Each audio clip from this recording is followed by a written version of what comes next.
We've all seen a lot of controversy in recent years, online and in the news, about election integrity. So what's actually going on, and is your vote secure? Our elections are secure, and the rhetoric surrounding elections that serves to undermine public trust and to create doubt is kind of a red flag that they need to be aware of. On this episode, we sit down with 3 different elected officials who manage elections here in Utah to dispel some myths, answer some of your questions about election security, and equip you to better defend the strength of Utah's election system. You're listening to Defending Ideas. Defending Ideas is a weekly podcast produced by Sutherland Institute. On this show, we are committed to renewing the principles of common sense conservatism, making you a better champion of sound ideas. Welcome back to another episode of Defending Ideas. I'm your host, Nic Dunn, and this week we're talking once again about election trust, election security here in Utah. It's important, obviously, because it is an election year, but also because voting is one of the most essential things that you and I do as citizens, as part of the way we participate in the American experiment, fulfilling our civic responsibility. To have this conversation today, I'm very excited to introduce you to our guests, Lieutenant Governor of Utah, Deidre Henderson, Salt Lake County Clerk, Lannie Chapman, and Davis County Clerk, McKenzie. Thanks to each of you for being with us on Defending Ideas and talking about this important issue. We really appreciate it. Yeah, it's great to be here. Thanks for having us. And I'm excited that the 3 of you, that it worked to get you all together, because I think there's something really powerful having the state's chief elections officer and you two who are administering this at the local level to really help our listeners understand kind of what is going on with some of the debates and controversy around election issues this year and in recent years, and what can we do about it? What can we do that's constructive? And I want to start off, Lieutenant Governor, because you have made a submission into the public dialogue on this issue, and I think a really important way, with a speech you gave recently, kind of a state of elections address that I kind of took it as, in some ways, to kind of set the record straight on some aspects of election security here in Utah. I want to start off by asking you, what would you say is the most important message from your speech? What's the one thing you want people to walk away with? And then why did you feel the need to give the speech right now? Well, the one thing I really wanted people to understand is that our elections are secure, and the rhetoric surrounding elections that serves to undermine public trust and to create doubt is kind of a red flag that they need to be aware of. I also wanted to make sure that voters knew that there's some steps that they can take to ensure that their vote counts, and that they can learn the process, and filling that education gap. That unknown is a really essential part of taking responsibility for your own vote. They need to learn about the process and the systems that we have in place so that they can be confident that their vote counts. The education gap, I want to touch on that for a second. That I have heard for years, I don't know where this statement came from initially, but previous bosses of mine have said that there's kind of this maxim that in absence of information, people create their own realities. So in this case, if they hear things or see things in the case of election administration and they don't know what the answer is or the full story, maybe they look for something. Is that right? Is that kind of what circumstance we're in right now? Yes, absolutely. So also, there's so much information out there.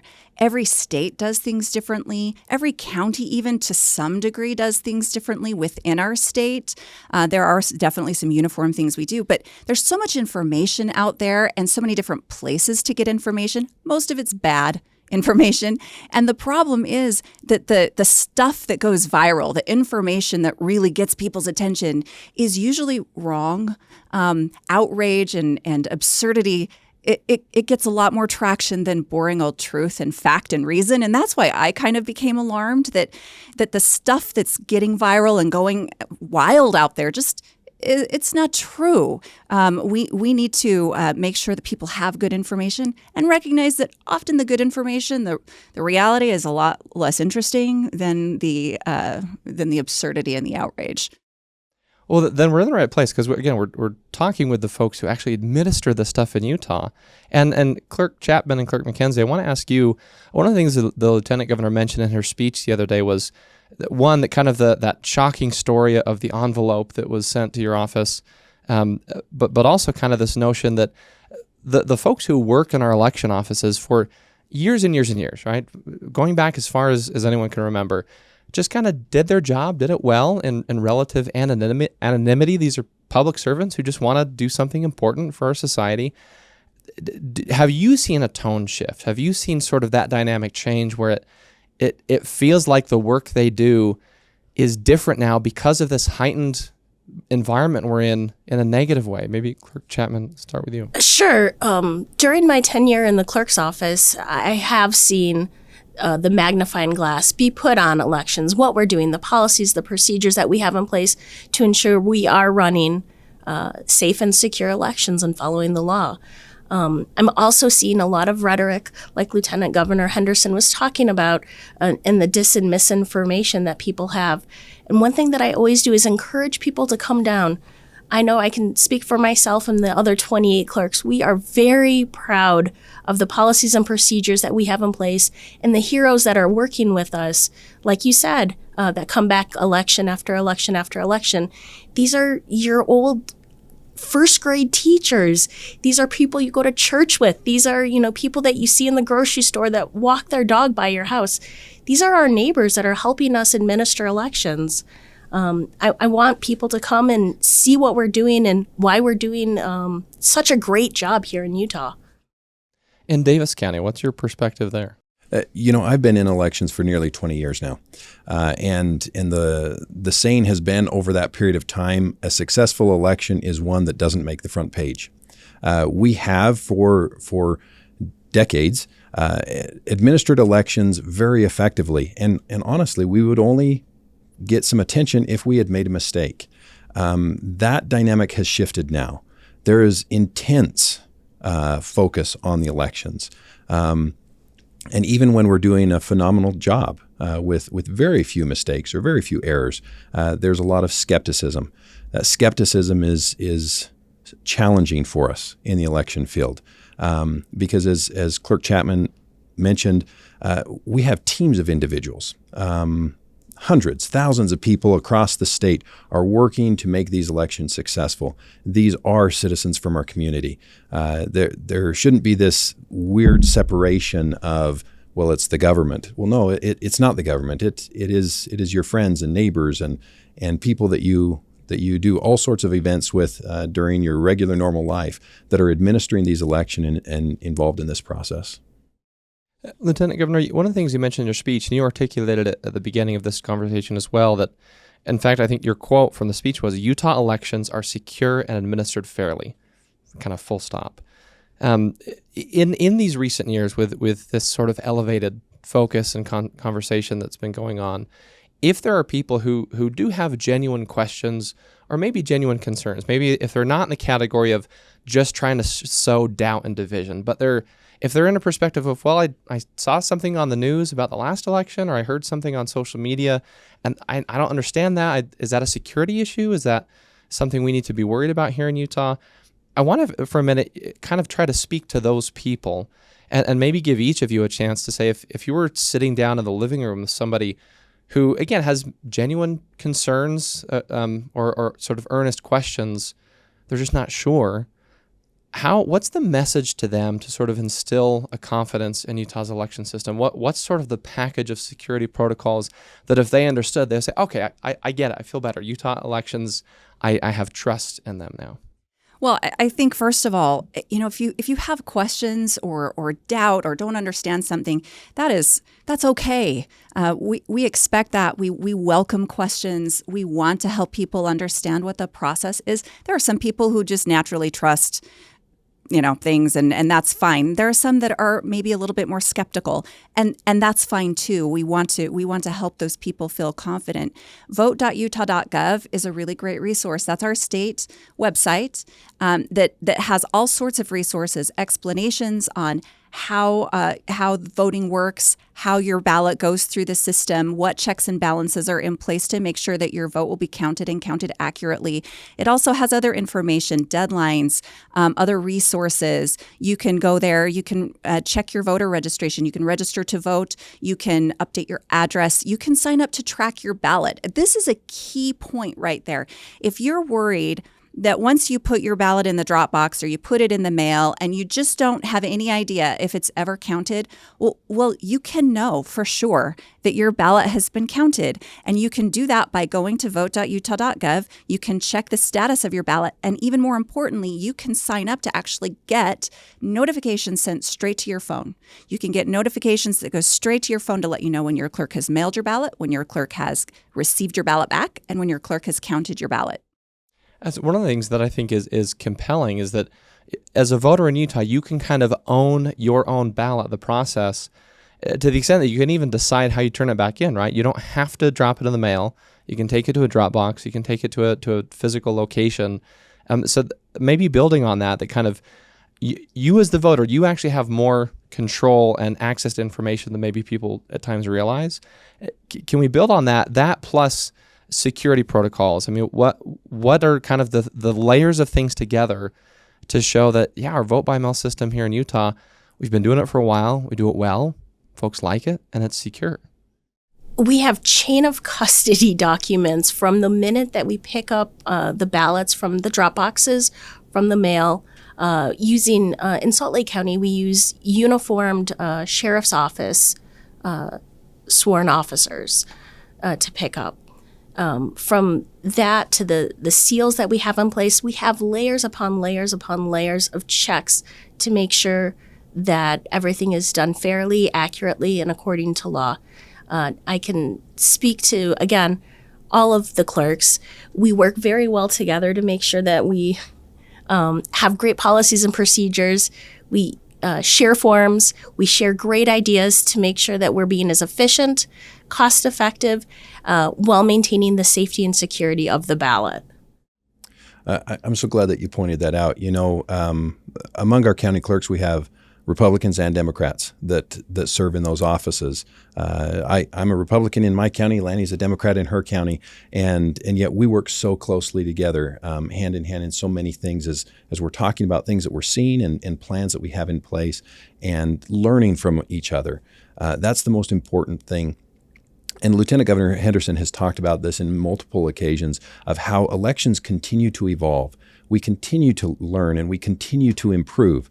We have a phenomenal system in the state of Utah. It's not perfect, and it never will be perfect because there's always that continual growth and improvement. But as Clerk Chapman pointed out, there are so many layers of protections and safeties and checks in place. We do everything in our power to prevent any kind of a mistake or any kind of an error or any kind of fraudulent activity in our elections. But then after that, we have a number of steps in place to help us to identify and detect if those errors or mistakes or potential fraudulent activities are occurring, to where we can stop it and mitigate it to ensure that it doesn't have a negative impact on our elections. Oh, go ahead. I just think that's a really key point. And we hear a lot about the calls to go back to one day in person only voting. And some states do that. I think most states are kind of moving away from that. But I think the really important point about not just having one day of in-person, there are so many different ways that a one-day in-person only election could be disrupted. People could be disenfranchised, especially now when we've got artificial intelligence. We've got people out there trying to, for whatever reason, disrupt an election. There are natural disasters, and we're seeing the hurricanes on the East Coast right now. Like, we have so many really great processes in place to mitigate against some of those risks. And one of those things that we do is we allow people to vote not just on one day, but we mail the ballots out a couple of weeks early. We have early in-person voting. If people prefer to vote in person. We have you can put your ballot in the mailbox. You can take it to a post office. You can take it to a drop box, or you can vote in person on election day. We're an all of the above, any of the above state. We want people to vote how they feel most comfortable. And we have processes in place to make sure that every eligible voter has that opportunity to vote if they choose to do it, and that only eligible voters vote, and that their vote counts accurately. We're never going to not have problems in an election system that is run by thousands of individuals. It's just never going to be absolutely perfect. But again, that diffuse, very localized process of election administration that we have is one of our protections. It's actually a really strong protection against kind of mass fraud or someone being able to really change the outcome of any particular election. And when there are problems, we catch them. That was one of the things that was so compelling to me, especially in recent years, that even if there were efforts to actually hijack an election, so to speak, the fact that you would have to either collude with or bamboozle, I mean, you mentioned the number the other day in your speech, but thousands, tens of thousands of sort of independent election administration operations throughout the country, that's a huge protection against that kind of thing. Absolutely. Yeah, to add to that, so let's talk some specifics about here in Utah. We have 29 independently elected clerks. Each of those clerks have their staff. It could be a county like Salt Lake County that has dozens of employees that are working on it, or it may be a very small county such as Daggett County where there's 2 or 3 people working on it. But each of those counties are independently elected. They're answerable to the citizens to whom they represent. They bring in election workers from their communities that are participating in there. Additionally, you have the Lieutenant Governor's office, who has a supervisory role over elections. Her office is not counting the ballots, but they are able to come in and make sure and verify that we're doing what we're supposed to be doing and doing it correctly. Additionally, we have other independently elected officers within our boards of canvass. Those usually are our county commissioners or county councils that have a role in some supervision over the elections. So we've broken up the responsibility. Think of it as keys to the election process. You have to have multiple individuals involved in that process in order to make sure that the elections are done correctly. That level of independence, breaking up those responsibilities, helps put those checks and balances in place on the individuals. Additional security measures, you have technology that's a critical part in it. Then you have audits that are important of it. You have policies that are important in it. You also have a very transparent and public process. Clerk Chapman and I, we were just talking a little bit ago about our public demonstration of our election equipment that will be held this Friday. That's an important part of it. Citizens can come in and watch. Candidates can appoint watchers. This process is not only answerable to the laws and the requirements of the government, but it's directly answerable to the people as they can come in and observe.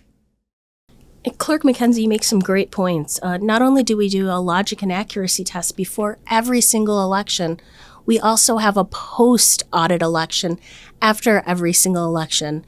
And we're not just talking the big ones. We're talking municipal primaries as well. Every single election, we are doing audits before and after. And we're working directly with the Lieutenant Governor's office, making sure that the ballots and the in-person vote machines that we are auditing are clearly not something that we chose from ourselves, but it's something that is chosen for us, and it's a good representation. And again, like Clerk McKenzie was talking about, the public is able to come and watch, come and participate, even if they'd like. I want to dive into some of the details on, you've mentioned each of you kind of a couple of the security layers, and we need to take a quick break. When we come back, I want to maybe touch on some specifics and expand a little bit and kind of get into some meat, so to speak, so our listeners kind of have a deeper understanding. You mentioned the pre and post audits, things like that. But before we go, I want to touch on one thing that you both mentioned, kind of this bipartisan nature or cross-partisan or non-partisan. And Lieutenant Governor, you mentioned in your speech as well that election administration should not be or isn't or heretofore has not been a politically partisan endeavor. And you even mentioned in your speech, we need to take the politics out of elections. And he said it's kind of an odd thing to say, but it's what we try and do at Sutherland is take the politics out of policy. So before we go to break, I'd love to hear from each of you. How do we do that? How do we make election policy less political and sort of no respecter of partisan affiliation? I think what we've tried to do in the state of Utah, and it's been very intentional. It's not been easy, but it's been over the course of many years. Our legislature has very thoughtfully put laws into place that really focus on two main principles: the principle of better access to the ballot and better security of the ballot. So these policies, they're not partisan talking points. They're actually like, what is it that's going to make us be able to take those two values and balance them? Access to the ballot and security of our elections. And this has been done very thoughtfully and in a very bipartisan manner. We intentionally hire people that want to be public servants to serve the public. We all swear an oath to uphold not only the Constitution of the United States, but the Constitution of the state of Utah. And that means we're here to serve all eligible voters. And that's something I know that we all take very seriously. I think it's important as a state, as a community, that we recognize that while we may have significant political differences in our views of how we should do important policies and how we should consider those, when it comes to elections, it really is the fundamental American value. We believe, and I think you'll find this in every party in every aspect, we believe that citizens should be able to vote, that vote should be accurate, that it should be secure, and that it should be accessible. Those are common values that we have. So when it comes to election administration, while I may be a member of a political party because of my values and my belief system and things like that, when it comes to applying the law in the job that I do, I simply have to look at the law and apply the law as it's provided to us from the legislature. I've seen Clerk Chapman do the same thing. While we may have differences of political views, that's okay, because when it gets to doing the job, we focus on getting the job done. Well, we're going to take a really quick break. When we come back, we'll do kind of a little bit of myth busting, so to speak. Some things that folks out there might be hearing about election security. We'll go through a couple of those and provide some answers. Stick around. This is Defending Ideas. We're going to continue this conversation right after this. For a deeper dive into the issues you care about, read Sutherland Institute's official blog, Insights and Takeaways. You'll gain deep insights from policy experts and relevant takeaways voters need to know. Visit sutherlandinstitute.org.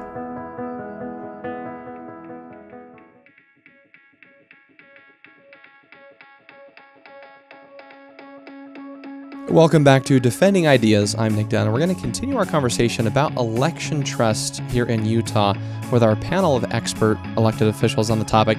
First, I want to remind you, if you like what you're hearing today, please visit defendingideas.org. You can find access to this and previous conversations, as well as links to subscribe to Defending Ideas on any of the major podcast platforms, wherever you like to get your shows, like Apple Podcasts, Spotify, and more. Search for Defending Ideas and click the subscribe button. Now, if you're watching on YouTube, make sure you click the little bell icon in the corner so you get notified each time a new episode drops, which is every Tuesday morning. Again, all that and more at defendingideas.org. I want to pick up where we left off and really touch on some of the specifics. Lieutenant Governor, in your speech, you said, quote, "You will hear that vote by mail is less secure than in-person voting, and that counting ballots by hand is more accurate than machine. Both claims are demonstrably false." Between the three of you, can you explain why? Yeah. Look, we have these systems put in place that allow people to choose how they want to vote, and we have laws in place for clerks and election officials to follow. And as long as those processes are followed, any way you vote is going to be accurate. Absolutely. I'd summarize it this way. As county clerks, our job is to ensure that legally eligible voters are allowed to vote, that only legally eligible voters are allowed to vote, and that those voters are only allowed to vote once. That's our responsibility. The individual voter has responsibility as well, making sure that they're registered, making sure that they have a plan on how and where and when they're going to vote, and then following up to ensure that their ballot is counted and turned in timely. If the clerks do their part and the voter does their part, then any method that we have available to vote in the state of Utah is just as secure as any other. I would absolutely agree with that. For voting in person, making sure that you come prepared, that you've done your research, that you have an active ID, a valid driver's license or a valid passport or other acceptable ID. If you're using your by mail method, that you have signed that affidavit on the back of the envelope, that you have taken your part to make sure that your vote will count. And I do want to just point out, too, part of this voter responsibility, if you're choosing to vote by mail, if you're wanting to put it in the post, in your mailbox or take it to the post office, that is absolutely fine. But please do it early and understand that the state law requires that your ballot be postmarked the day before the election. So in this case, that is Monday, November 4th. If you're waiting clear until Monday or the weekend before the election to actually put your ballot in the mail, I would recommend that voters take it in to the post office and actually watch them postmark your ballot so that you can be sure. That is the voter responsibility piece that Clerk McKenzie was talking about. You are responsible for your own ballot and until you actually put it in the mail or put it in a drop box. So make sure it's accurately postmarked, timely postmarked, or go to a ballot drop box or go in person. We have all of these different wonderful methods to make sure that you have every opportunity to cast your ballot. I want to dig in for a little bit on the hand counting of ballots versus machine counting of ballots. Again, it's one of those kind of specific things that pop up every now and then. I guess, why would some folks argue that hand counting is more accurate? If I'm just trying to count the number of things in a room, I feel like I have to start over 3 times because I get distracted by something. Maybe kind of a silly example, but so why are some people bringing up that question? And how do we know that the machine counting of ballots is more accurate or a better method? Maybe dig into that specific one for a minute. I can tackle that one. I mentioned how long I've been in the election field, and it's important for us to recognize that computers have been counting our ballots since before I was born. Back in the 1960s was the last time that we really had our full elections hand counted. And the reason why is because computers are more efficient. They're consistent. Some of the big problems that we have is humans are humans. We talk about the human error, the human factor. We don't intentionally make mistakes, but our minds wander. Our eyes can play tricks on us. We get tired. We can also be biased in some cases. And so in many cases, when we've had hand counts, and we have done hand counts, for example, in our post-election audits, we have done hand counts in the past. Usually when we've gone through that process and an error has been detected, the error is on the part of the human, not on the part of the machine.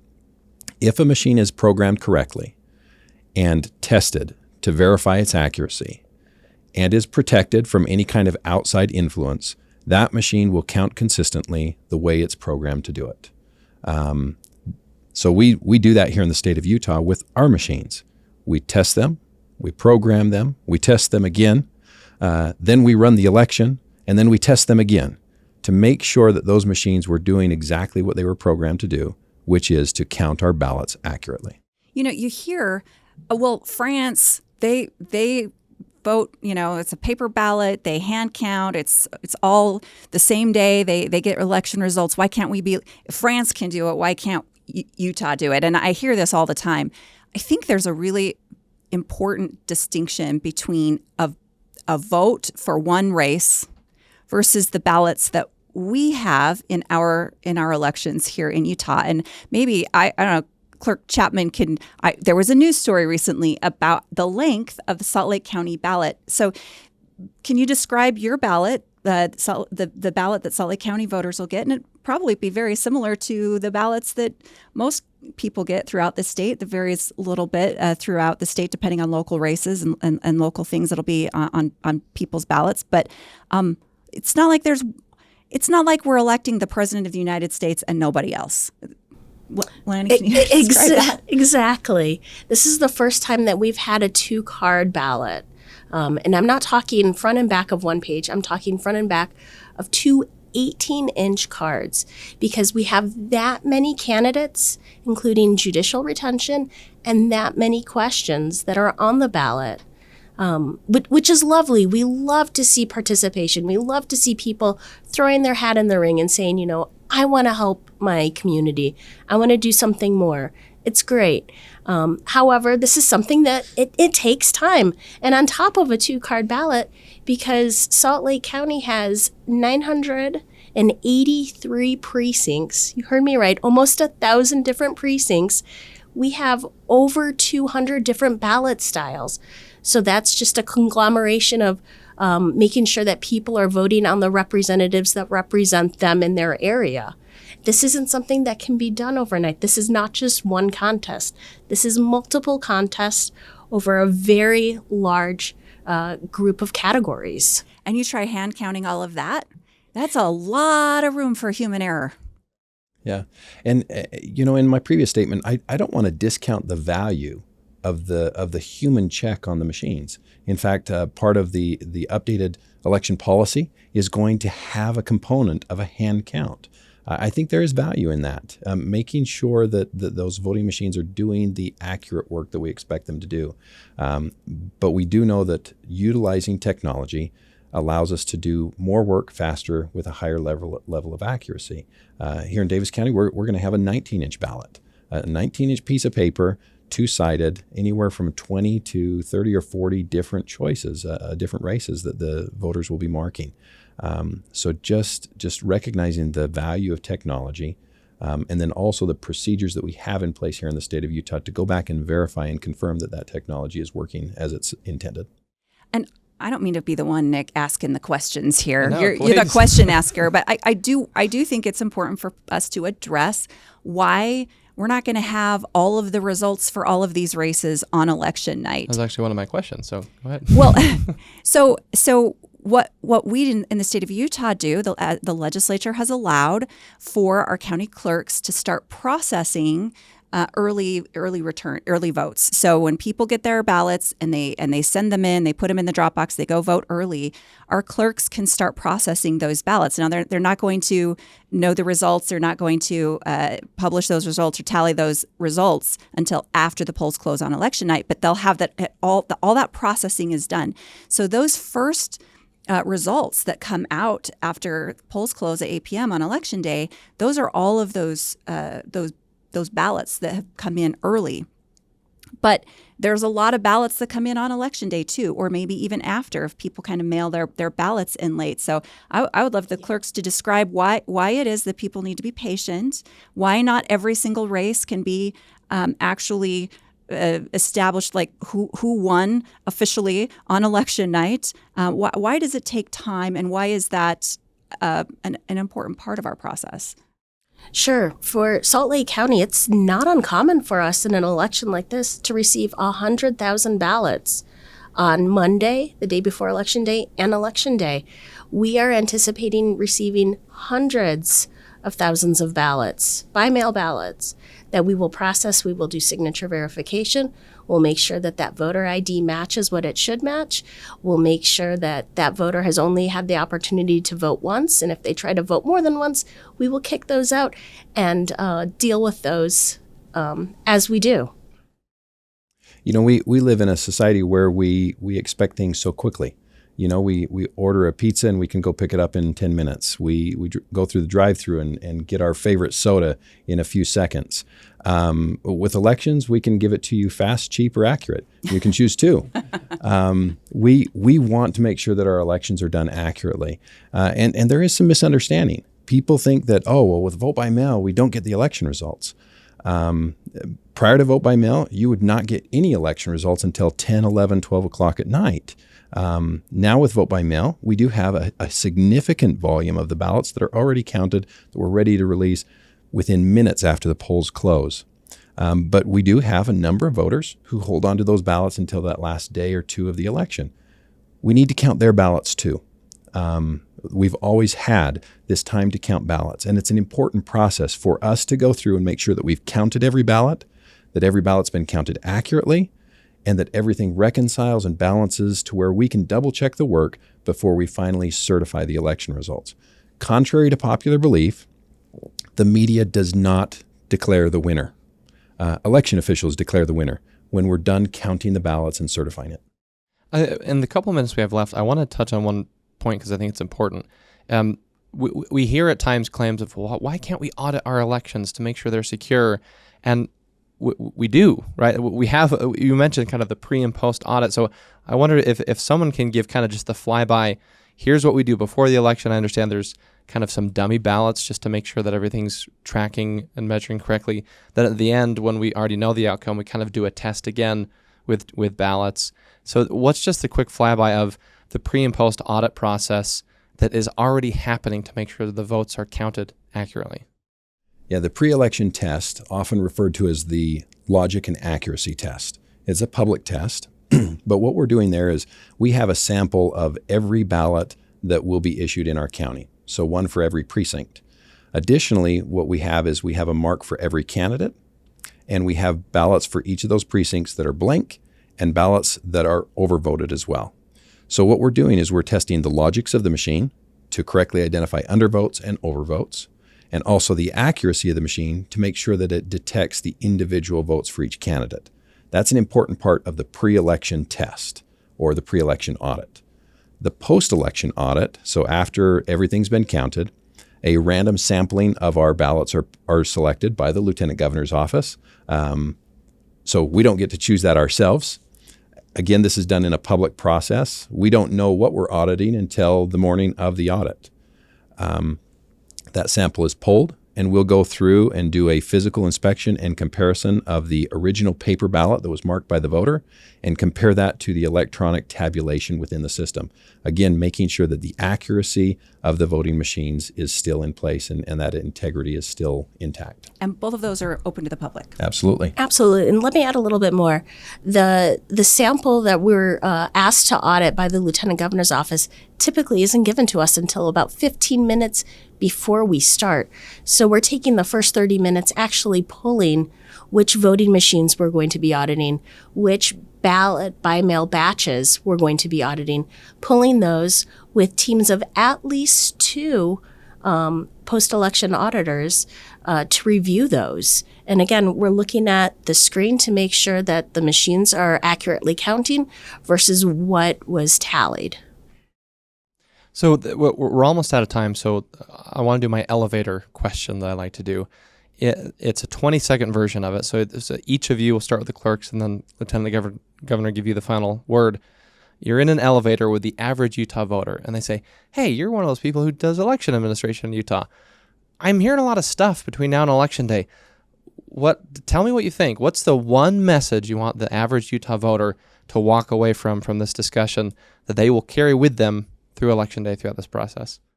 You know, when I was a kid, one of my favorite programs was Reading Rainbow. I don't know if you remember that. But at the end of that, they'd always have a child telling their favorite book that they've just recently read, and they would encourage, they'd say how wonderful it was. And they'd always end with this words, but don't take my word for it. As an election official, I will tell you everything you want to know about elections. I will tell you, come to my office, there's no question off limits. But I will also tell you, don't just take my word for it. Come and learn for yourself. Come and see for yourself. Absolutely agree. Come take a tour. Come work for us. If you've got a day, come be a poll worker. If you've got a week, work early voting. If you've got a little bit longer, we'd love to have you help us administer this election. We encourage people to come. And in fact, we have had a lot of people come out and learn our system and understand our system and support what we're doing to make sure that your voice does count. And what I would say is our election officials, these are people in our neighborhood. I keep thinking of that song from Sesame Street, the people in our neighborhood. Like, these are our people that administer elections. I don't run elections. I oversee the people who actually do administer the elections. These are good people. They're people who care about your vote. They care about the accuracy of the votes that are tallied. And you have responsibility. Take your ballot into your own hand. Go to vote.utah.gov, sign up to track your ballot, get those notifications sent straight to your phone so that you can know when your clerk sends your ballot, when they receive your ballot, and when they count your ballot. Well, we will leave it there due to time, but thank you to each of you for your public service and also for spending some time with us to help educate and inform our listeners about this issue. Brian McKenzie, Davis County Clerk, Lannie Chapman, Salt Lake County Clerk, and Deidre Henderson, Lieutenant Governor of Utah. Thanks to each of you for being on Defending Ideas. Thank you. Thank you. Well, we're going to take one more final break before we leave you with some quick talking points. This is Defending Ideas. We'll be right back. Sometimes it's hard to keep up with the latest policy debate that affects your life. The solution? Subscribe to Sutherland Institute's weekly newsletter, where you'll find in-depth insights from seasoned policy experts, compelling multimedia, and advance notice of special events. Visit sutherlandinstitute.org. Welcome back to Defending Ideas. Before we go, just a few things that stood out to me from our discussion today that I think you and I can use as our talking points if we ever get into this issue with someone in our neighborhood or in our family or coworkers. If you have genuine questions or concerns even about election security, that's okay. The right way to answer those questions, however, is by going to the right sources. For example, vote.utah.gov has a wealth of information to help inform people about the process. You can also reach out to your local county clerk and ask them any process or security-related questions you might have. As we heard today, they are more than willing to help answer voters' questions and address any concerns. Also, Utah's election system is safe and secure. One of the many protocols that help protect that, one that stands out to me, is the fact that we are already doing pre-election tests to make sure everything's functioning correctly in terms of ballot counting machines, coupled with post-election audits to ensure that ballots are counted accurately. And these processes are public. You can witness them for yourself. You as a voter also have some responsibility.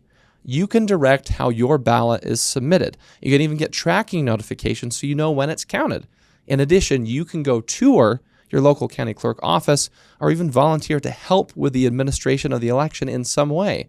In other words, you can be part of the process, whether it's to learn more or to help protect the integrity of our election system. That's it for this episode of Defending Ideas.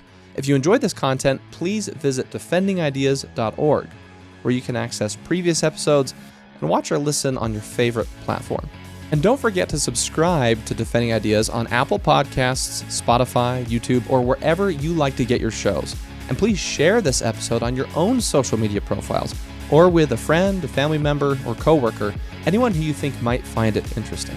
Lastly, if you want to support the broad work of Sutherland Institute, if you want more conversations like this, please make a contribution at sutherlandinstitute.org/donate. Thanks again for joining us on Defending Ideas. From the Sutherland Institute in Salt Lake City, I'm Nic Dunn. We'll see you next time.